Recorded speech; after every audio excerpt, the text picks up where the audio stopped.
Welcome to the slop farm. Enjoy the video. You start by making the car safe and accessible. Disconnect the battery negative terminal and wait 1 minute so modules reset. Remove the shift boot and handbrake gaiter next, then pry off the small trim panels around the cup holders. Use a plastic pry tool to avoid marks. Keep each screw and clip organized because similar fasteners look identical.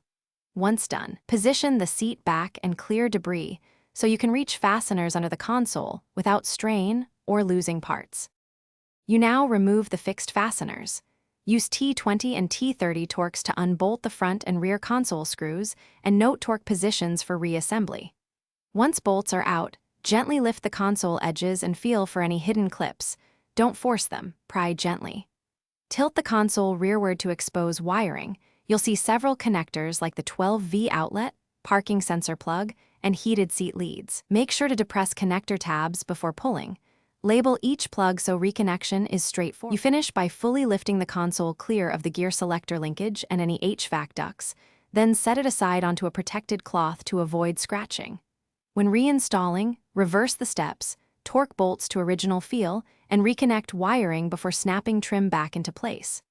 Reconnect the battery last and test powered outlets, parking sensors, and heated seats so you catch issues early.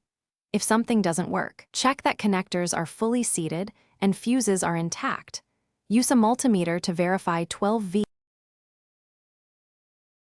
Thanks for watching. Consider subscribing if we helped you today.